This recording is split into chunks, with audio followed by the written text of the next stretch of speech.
dificuldade de estar aqui, é um privilégio poder sair do bairro de Farroupilha e vir aqui para Caxias. Né? Ao contrário, sair do bairro de Caxias e vir para a cidade de Farroupilha. Bom, hoje nós vamos comentar algumas coisas sobre a depressão e como ela o problema da depressão é que ela acaba evoluindo, não todos os casos, mas o grande risco da depressão é a evolução para o suicídio. Então, uma das principais causas de suicídio é a depressão. Então, por isso que a gente vai utilizar esse termo, esse assunto só aqui na depressão, porque é onde a gente tem que começar a fazer a prevenção do suicídio. Porque, em geral, o paciente que acaba se suicidando, ou que tem uma tendência ao suicídio, ele começa com quadros depressivos.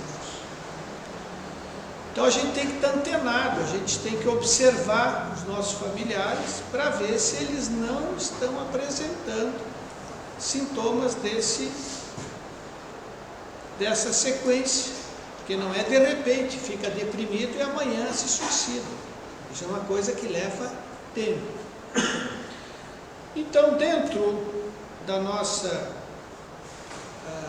medicina, da nossa ciência ortodoxa, o que eles dizem? Eles dizem que é uma doença onde há um predomínio da tristeza. Depressão é uma questão de tristeza. Antigamente, na época dos gregos antigos, o termo era melancolia. E o interessante é que ele atinge crianças, jovens, idosos, homens e mulheres, qualquer faixa etária. E sendo que nas mulheres ele é 2 vezes mais frequente que nos homens.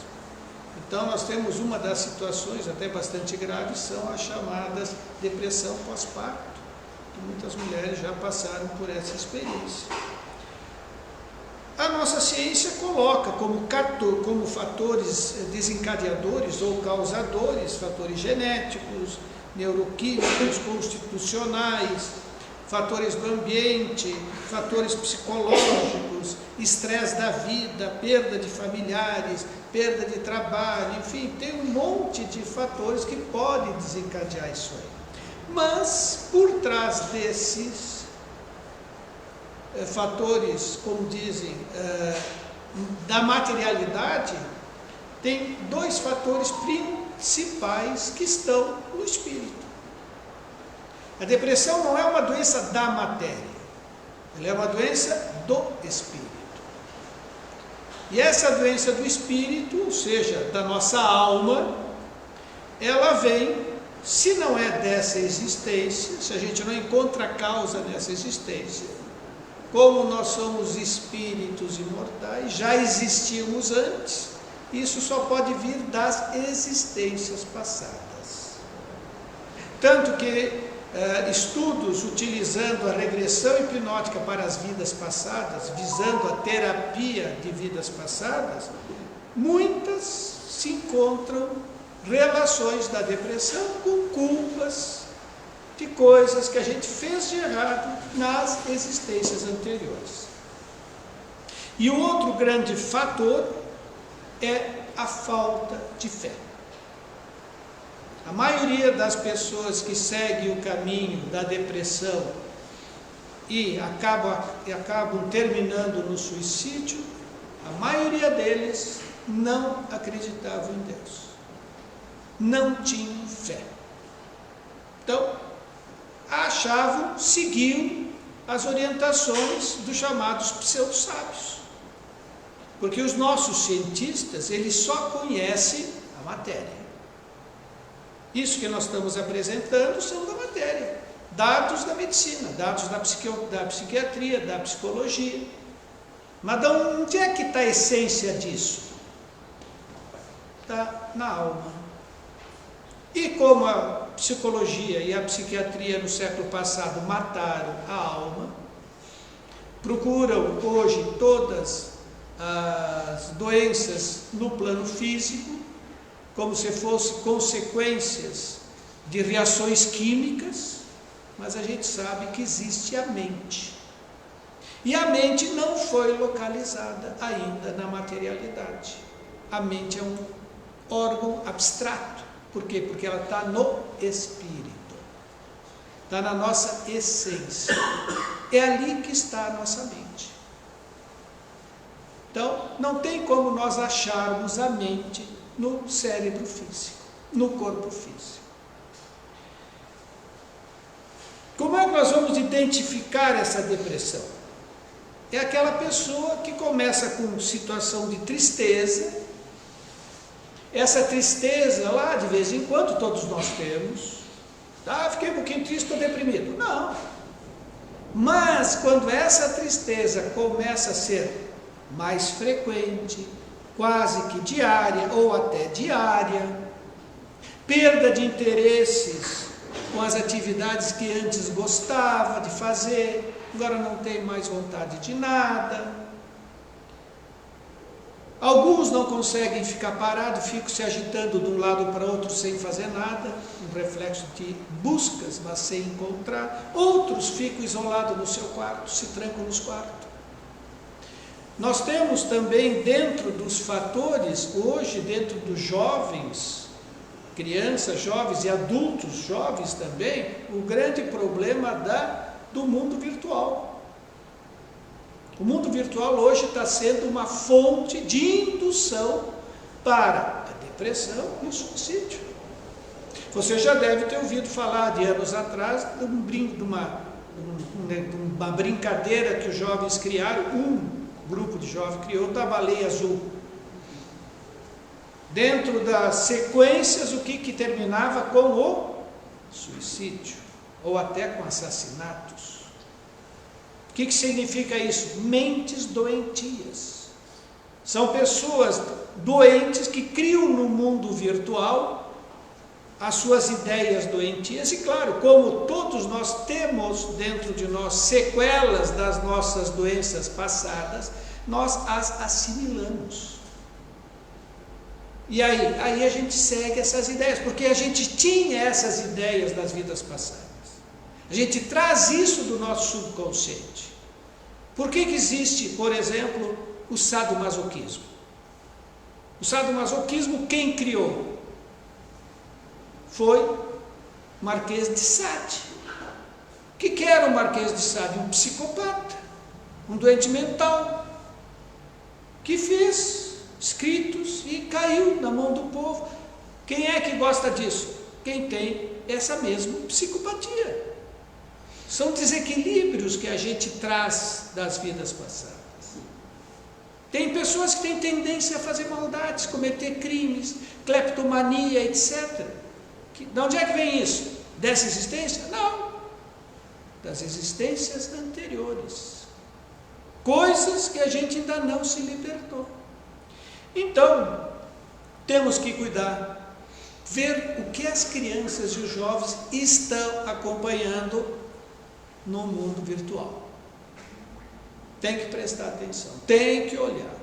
Quem é pai precisa proteger os filhos, porque tem o bullying do colégio. Já se soube de jovens que se suicidaram por causa de brincadeira de colegas. Fazem uma imagem, não sei o que, lança no mundo virtual, a criança entra num choque de ver a sua imagem sendo espalhada de uma maneira negativa, se suicida. Não tem estrutura para enfrentar aquilo. Então, temos que estar antenados com relação a isso. O outro detalhe, que nem ele bota aqui, é esses sintomas. Por que a pessoa segue para a depressão e depois para o suicídio? Porque não tem esperança. Uma, que ele não tem fé em coisa nenhuma. Segundo, nada mais vai melhorar na vida dele. Se ele segue essas ideias materialistas, o que diz o mundo materialista? Ah, morreu, acabou. Bom, tá certo, eu estou numa situação de tristeza horrível.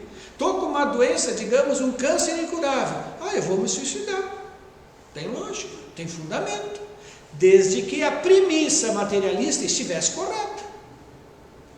Se a hipótese materialista fosse uma verdade, tudo bem. Tudo bem. Mas a hipótese materialista não tem fundamento de verdade. Por quê? Porque não pesquisaram a fundo. Então, os espíritos superiores vieram trazer as respostas que os pseudo-sábios, os chamados falsos cientistas, ficam advogando.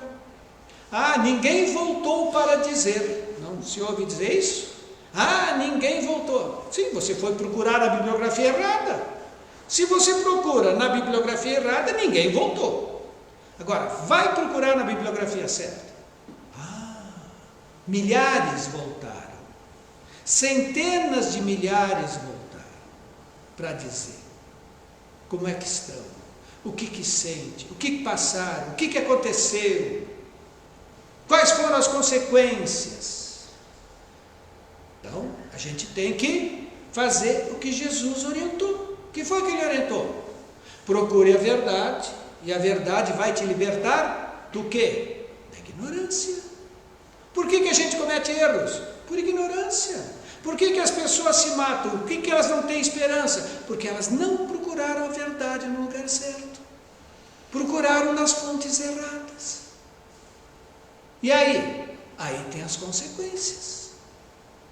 Claro que existem os fatores atenuantes, mas falta de orientação. Por isso que nós temos obrigação de botar os nossos filhos na evangelização. Quer salvar teu filho? Bota na evangelização. É o caminho onde ele vai reviver já desde pequeno aquilo que ele estudou antes de nascer. O que ele estudou antes de nascer lá no plano espiritual? Todas as leis morais. Onde é que a gente aprende as leis morais? No Evangelho de Jesus. O que nós fazíamos antes de nascer lá no plano espiritual? Tocávamos harpa? Cantávamos hosanas? Não! Nós trabalhávamos imensamente, estudávamos a fundo todo o nosso passado e as relações do nosso passado com aquilo que Jesus ensinou. Então isso tudo a gente já sabia. Só que veio o cérebro físico e a gente esquece. Da mesma forma, a musiquinha do Lulu Santos, eu não pedi para nascer. Mentira. Suplicou para nascer. Todos nós suplicamos para nascer. Então, por isso que a gente tem que cuidar com as fake news, não é isso? O problema é as fake news. O mundo está cheio de fake news, de cientistas mal intencionados. Follow the money. Procure, siga o dinheiro. O que a pessoa quer é garantir o seu. Não é isso? Então nós temos que observar esses detalhes, porque ao longo do tempo vai acabar surgindo o pensamento de suicídio. E nós vamos classificar essa pessoa como um deprimido quando ele tiver esse quadro que dura mais de 2 semanas. A partir de 2 semanas já deve começar a instituir uma terapia. Pode começar antes, mas às vezes é só temporário. Fatores de agravamento da depressão: as obsessões por espíritos oportunistas, vingadores, vampirizadores de energias vitais de nós os encarnados, inimigos nossos do passado, ou seja, vítimas nossas, pessoas que a gente em vidas passadas fez sofrer muito. A gente fez. A gente não pode dizer, não, eu sempre fui bonzinho. Não. Nós geramos um monte de problemas por aí, nas vidas passadas. Essa é a nossa melhor existência. Porque provavelmente nenhum de nós ainda matou alguém. Tá bom, mas se fez isso, não tem importância, repara-se. Podemos errar, sim. Só que temos um dever. Qual é o dever? Reparação. Pronto. No momento que a gente repara, alivia a culpa. Só vamos aliviar as culpas pelas reparações. Da mesma forma, a depressão é uma sequela das culpas. Então, o que nós temos que fazer? Trabalhar para o bem do próximo. É ali que está o caminho da cura da nossa alma. O que Jesus disse? Fazei aos outros o que gostaria que os outros te fizessem. Não é isso? Ore pelos vossos inimigos. Ajude a quem precisa. Dê um monte de parábolas. Todo o Evangelho é terapêutica para a cura da mente e da alma. Por isso que nós temos que estudar o Evangelho. A cura da depressão está ali. A prevenção do suicídio também está ali. Outras coisas que acabam vindo com esses processos dos nossos obsessores é que eles ficam nos induzindo durante o sono. Isso quem nos conta é Bezerra de Menezes, no livro Dramas da Obsessão, da Ivone do Amaral Pereira, em que essas entidades maldosas, porque eles não nos perdoaram, o mal que a gente fez para eles foi muito grande. E aí, o que eles querem? Eles querem desforra. Eles querem se vingar, é natural. Te coloca no lugar deles. Você não vai querer se vingar? Alguns perdoam, outros não perdoam. Nem todo mundo tem capacidade de perdoar. E quem não perdoa, o que faz? Quer se vingar. É ou não é? Nós temos que ser lógicos. Isso não é uma lógica? É uma lógica. Isso não acontece no mundo físico? Acontece. Acontece também no mundo espiritual. Não tem diferença. E eles fazem o quê? Como eles não são vistos por nós, eles ficam nos induzindo durante o sono essas ideias hipnóticas de busca da morte.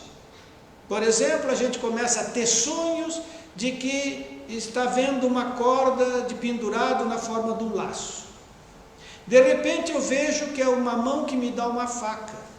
Ou eu vejo um abismo e estou caindo no abismo. Ou eu estou vendo um ônibus passar, um caminhão passar e eu me jogo no caminhão. Ou eu estou vendo uma arma e me dou um tiro. Isso são induções. Por isso que às vezes é bom a gente conversar com os filhos e com os jovens. O que tu tem sonhado? Como é que andam os teus sonhos? Ah, pois é, eu tenho tido pesadelos. Opa, que tipo de pesadelo? Qual é a frequência desses pesadelos? Desde quando tem esses pesadelos? Por quê? Porque quando a gente faz o desdobramento da alma, a nossa alma, ou seja, quando o corpo dorme, o nosso espírito se desdobra. O que é desdobra? Ele se afasta do corpo. Não fica desligado, mas se afasta. E vai para onde? Distâncias incomensuráveis. Aonde a mente quer, onde o espírito deseja. Lugares bons, lugares ruins.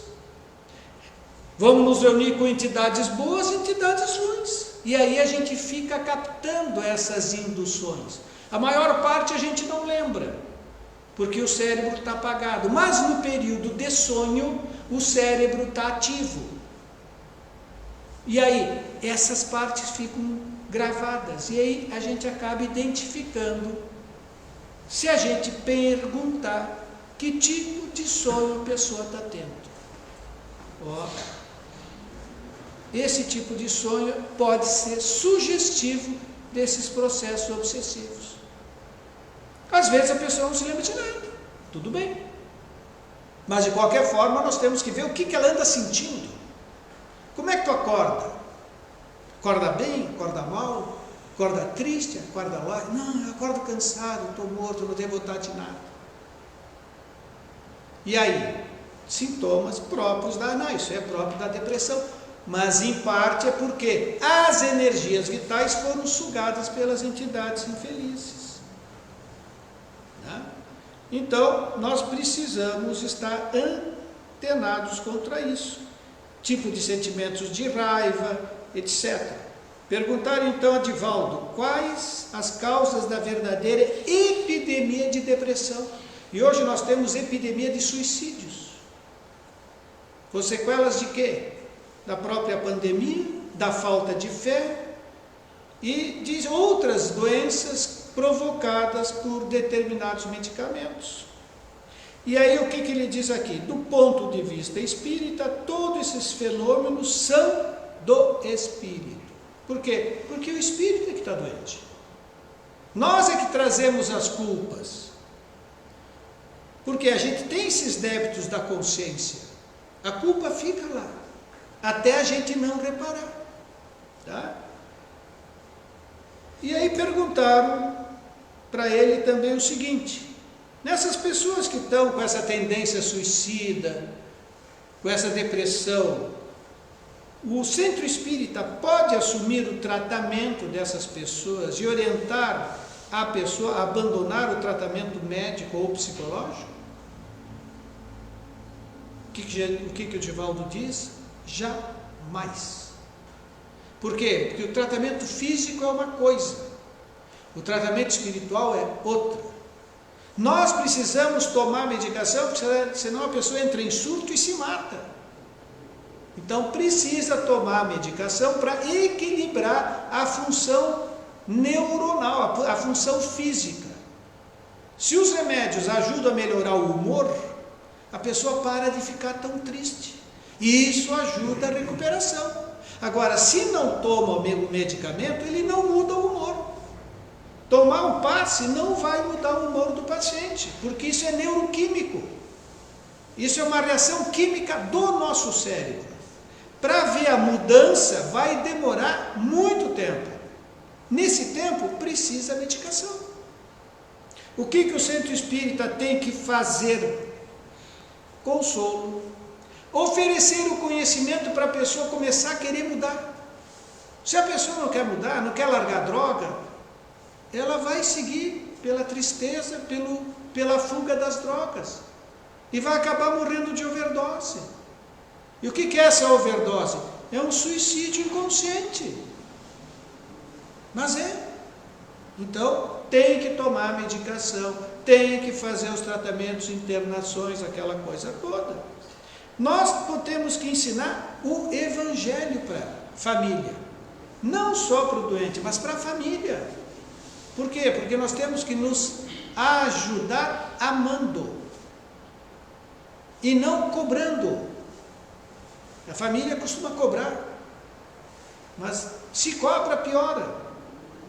Temos que chamar a pessoa para si.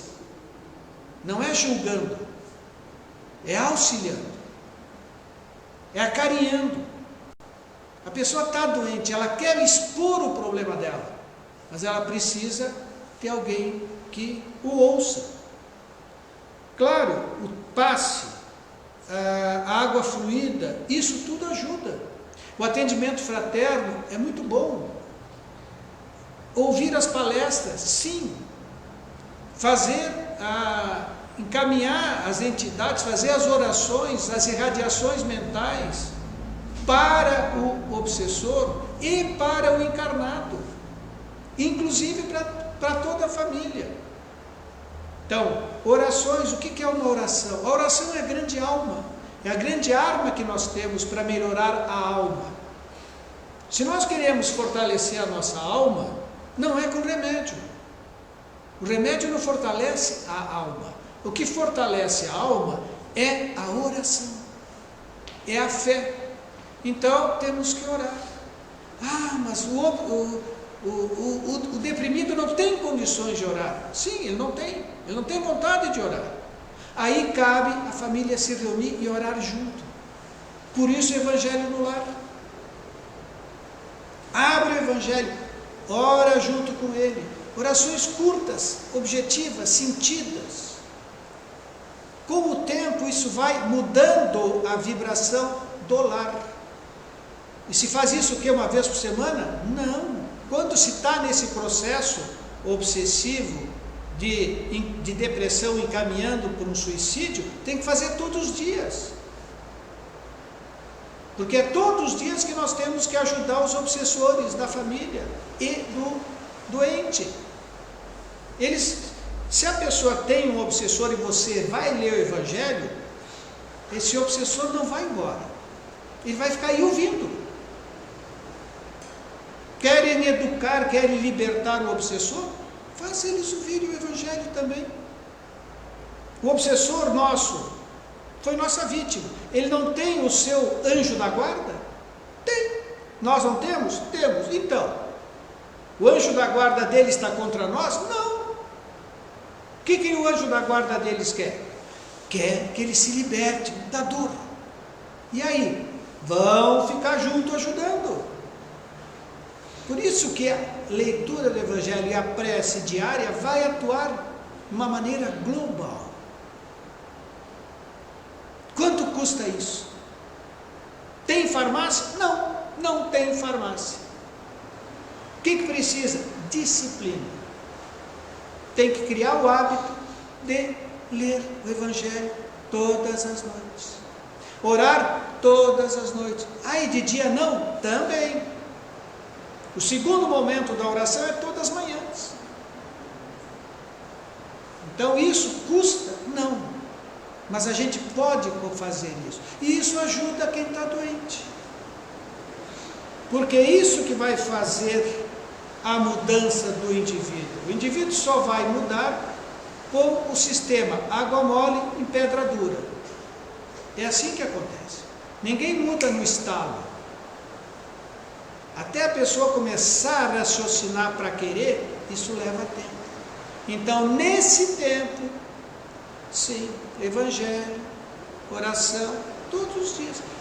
Trazer no centro espírita para tomar passe, uma vez por semana. Garrafinha de água para fluidificar. Sim. Isso tudo são meios para repor as energias vitais, as energias espirituais que a pessoa foi sugada. Orientar a pessoa quando tomar banho, fazer uma mentalização. Vai tomar teu banho? Deve tomar banho diariamente, inclusive, para fazer a higiene. A higiene é necessária. Nesse banho, faça uma mentalização de uma luz te banhando. O familiar pode fazer essa mentalização enquanto o paciente está lá tomando banho. Pai da família, mãe, pode ficar ali mentalizando Jesus iluminando ele pelo banho, como se fosse uma chuva de vibrações luminosas. Amor é luz.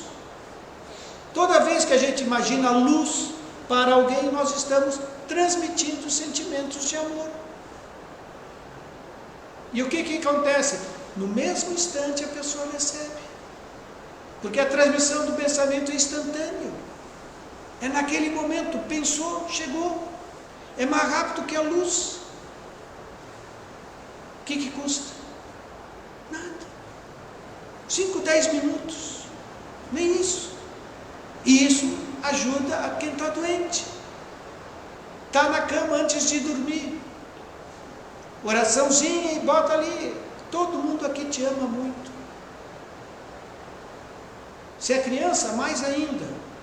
Pegou no sono, você é amado por toda a família.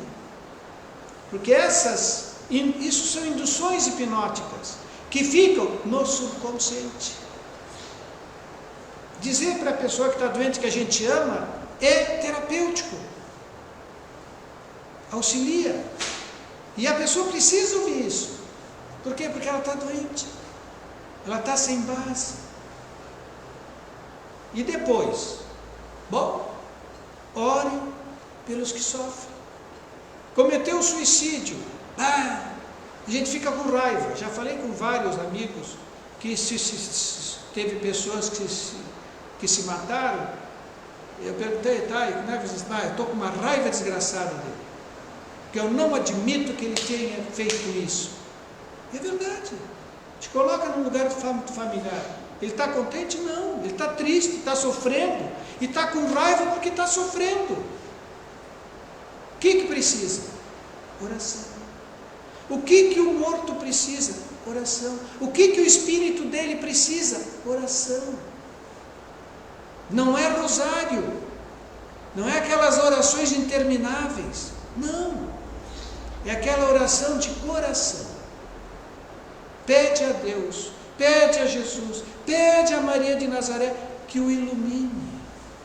Você tem a imagem dele na sua cabeça, então imagine, porque o pensamento não vai ser transmitido por palavras, mas por imagens.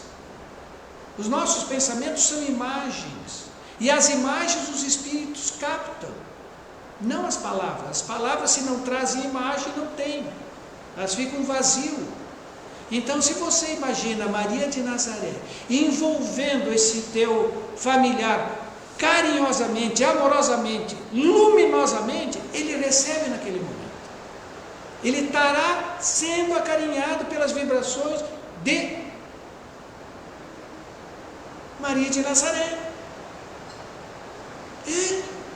Meu santo é Santo Agostinho. Pensa nele fazendo isso. Bezerra de Menezes. Pensa nele fazendo isso. Pede a Jesus, todos vão estar recebendo e transmitindo. Isso pode ser feito? Pode. Isso é consolo? É. Vai aliviar dores? Vai. Porque naquele momento o Espírito recebe isso. E isso pode ser o bálsamo que ele precisa para pedir ajuda. Porque até então ele está em sofrimento. Claro, lógico. Não vamos dizer que não sofre, mas a gente pode ser útil. A gente pode fazer a caridade moral. Como é que a gente faz a caridade moral? Simples. Oração, mentalização, irradiação. Quando? Todos os dias. Se eu amo, tem que ser todos os dias. Uma vez por dia? Não, pode ser 2 até 3. Não ficar mais pensando com raiva, com dor, com tristeza. Porque isso ele capta. A raiva, a dor, a tristeza ele capta. E o que isso gera? Dor. Mas se a gente cria esse efeito contrário, o efeito curativo, o efeito balsamizador, o efeito terapêutico, ele vai receber. E é isso que vai fazer bem para ele. Então as nossas vibrações podem ajudar muito mais do que a gente imagina.